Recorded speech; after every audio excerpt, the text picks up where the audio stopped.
Saya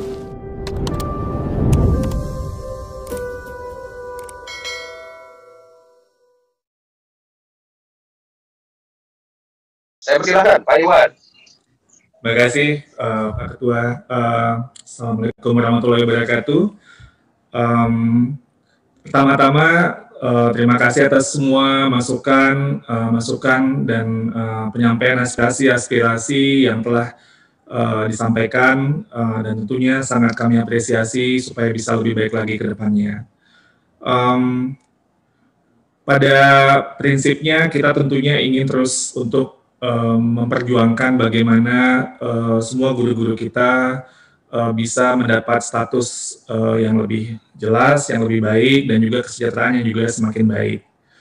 Seleksi guru ASN P3K ini kita lakukan untuk bisa membenahi, selain juga menyelesaikan isu-isu guru, juga tadi juga disampaikan tentang tata kelola guru kita yang dengan konteks saat ini memerlukan kerjasama dari berbagai pihak secara kolaboratif.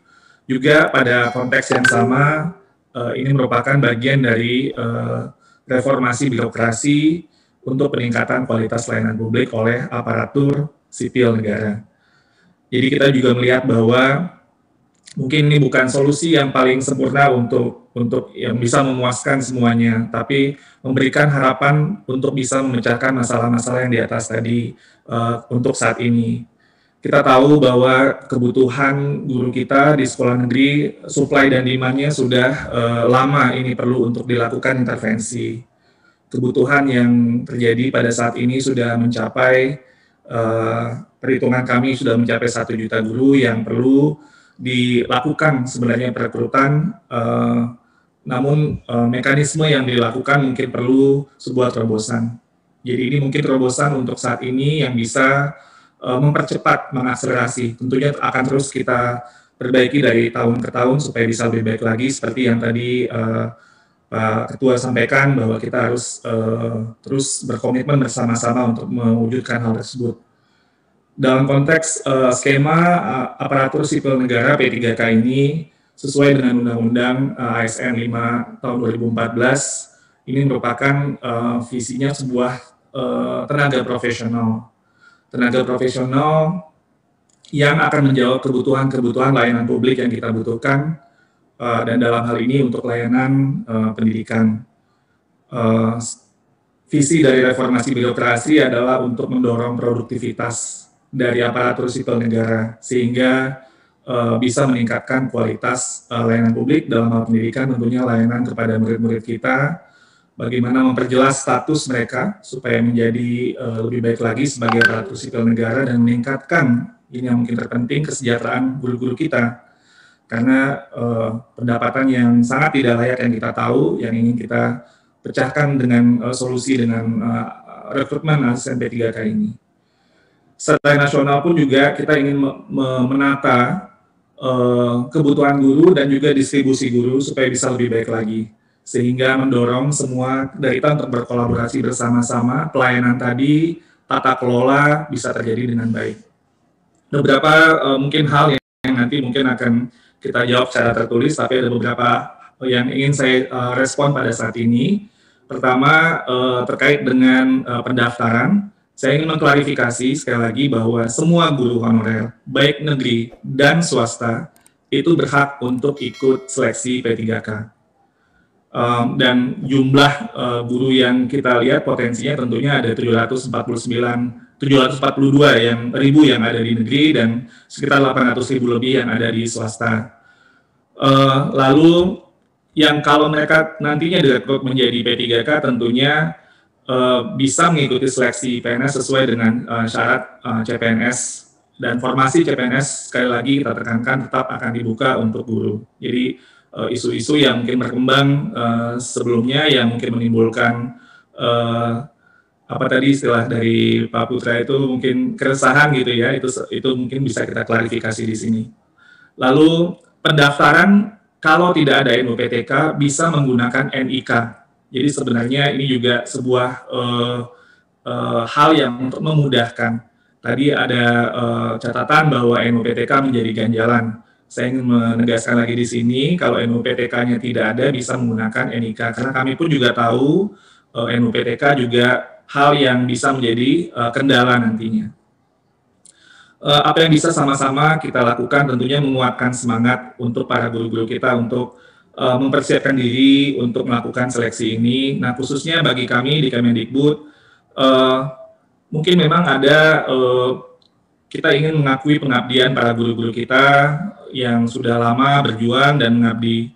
Namun kompetensi minimum yang kita inginkan tentunya kalau seorang guru mengajarkan bidang ilmu tertentu, kompetensi minimumnya bisa kemudian dilihat melalui sebuah assessment yang terukur. Ini yang menjadi juga salah satu syarat dari mekanisme ASN P3K.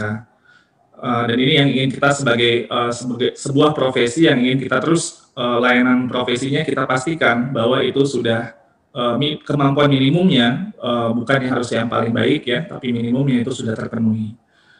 Tentang ini juga mungkin ada kekhawatiran dalam persaingan dengan guru-guru honorer yang ada yang tua, ada yang muda.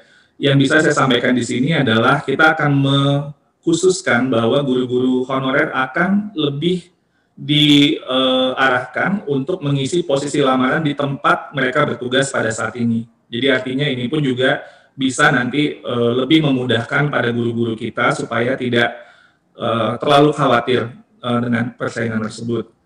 Terkait dengan guru swasta, nah ini juga tadi disampaikan juga berkali-kali.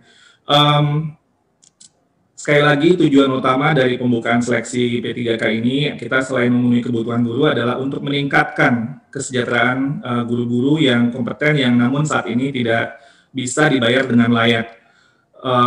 Selama kesejahteraan guru terjamin, sebenarnya ini tidak perlu menjadi sebuah isu, karena misi kita bersama-sama adalah bagaimana meningkatkan kesejahteraan guru-guru kita. Dari data mungkin yang bisa kami sampaikan dari Kemendikbud, data verifikasi yang tadi di salah satu slide saya bisa kita lacak bahwa pada saat ini memang sekolah swasta ada yang guru-guru dari sekolah swasta ada yang melakukan verifikasi, artinya mungkin bersiap-siap untuk melakukan pendaftaran, namun relatif kecil karena pertimbangan kami faktor fasilitas yang mungkin relatif lebih baik di sekolahnya pada saat ini. Sekolah inklusi adalah sekolah normal atau reguler yang menyelenggarakan pendidikan pembelajaran bagi peserta didik yang memiliki kebutuhan khusus. Guru yang mengajar atau mendampingi mereka itu dinamakan guru pembimbing khusus atau GBK. Formasi guru pembimbing khusus ini sudah termasuk dalam perhitungan kami dengan satuan induk atau satuan pangkalnya ada di sekolah luar biasa. Jadi guru yang pembimbing khusus yang memiliki satuan induk di sekolah luar biasa dengan penugasan di sekolah reguler juga sudah termasuk dalam formasi yang dihitung pada saat ini. Khusus untuk guru pendidikan agama Islam, kami saat ini sedang dalam proses koordinasi tentunya dengan Kementerian Agama, karena dari Peraturan Menteri Agama Nomor 16 Tahun 2010 tentang pengelolaan pendidikan agama pada sekolah, Pasal 14, itu pengadaan guru pendidikan agama, itu ada di Kementerian Agama. Jadi ini kita ingin melakukan pemetaan kebutuhan dan rekrutmen guru-guru agama di sekolah negeri, supaya ini juga bisa didorong ke depannya sebagai bagian dari rekrutmen guru. Bapak Ibu yang saya hormati, seperti yang tadi disampaikan oleh Pak Johan.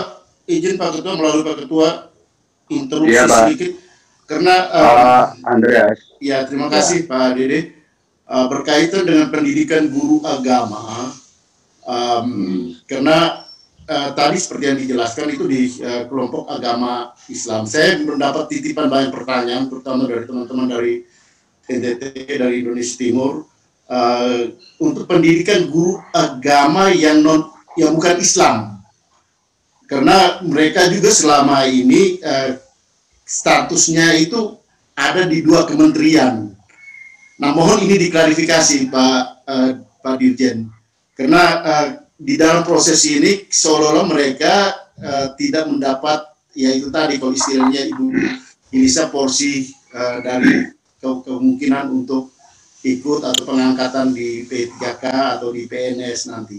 Mohon ini dijelaskan sehingga untuk yang pendidikan agama non-Islam pun dilibatkan.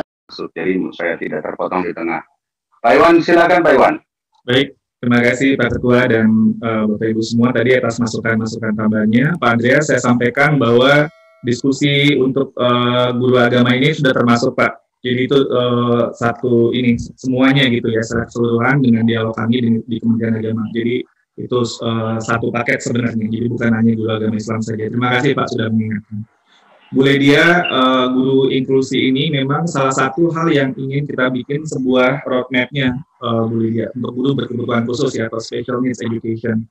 Jadi kita mungkin bisa nanti Bu Ledia juga bantu ngasih masukan-masukan kepada kami, kita dialog tentang gimana nih untuk skema untuk pelayanan kepada anak-anak yang berkebutuhan khusus, sehingga kita bisa melakukan layanan ini dengan lebih baik secara berkelanjutan. Mungkin roadmap-nya sama-sama ya Bu Ledia tentang ini. Ini juga salah satu catatan di salah satu direktorat saya yang sudah kita identifikasi untuk dibikin, karena special needs education ini atau pendidikan berkebutuhan khusus ini adalah salah satu fondasi yang bisa membuat kita lebih memahami tentang keberagaman murid.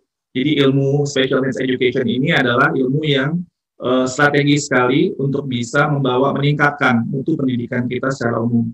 Jadi teman-teman di LPTK, lalu kemudian semua organisasi dan semua praktisi, termasuk kita semua yang ada di sini yang memang memiliki concern dengan kebutuhan khusus, ayo kita sama-sama nanti kita lakukan dialog ini sama-sama. Jadi kemudian jadi jelas roadmap-nya apa, timeline-nya seperti apa, dan sebagainya. Gitu ya, Bu Ledia.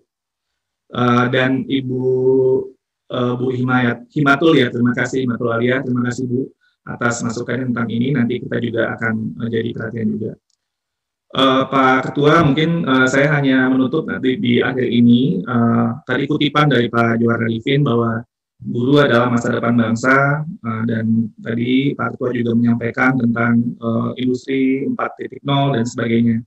Guru memang adalah tempat sandaran kita untuk pendidikan anak-anak kita, untuk menjadi SDM-SDM unggul kita yang akan membawa Indonesia maju. Kami sekali lagi ingin menegaskan bahwa guru ini adalah profesi yang mulia, guru adalah profesi yang terhormat. Status sosial ekonomi para guru harus terus sama-sama kita perjuangkan. Komitmen kita semua sudah jelas untuk memperjelas status mereka, meningkatkan kesejahteraan guru-guru kita. Pengabdian guru-guru kita yang sudah lama mengajar anak-anak kita yang mengabdi dalam kondisi yang sangat tidak layak ini harus kita rubah. Dan ini mungkin bukan solusi pada saat ini, solusi yang paling sempurna, namun ini adalah sebuah opsi yang bisa memberikan harapan dan kesempatan untuk kepastian status dan peningkatan kesejahteraan guru kita. Mungkin itu yang bisa saya sampaikan, Pak Ketua, terima kasih. Assalamualaikum warahmatullahi wabarakatuh.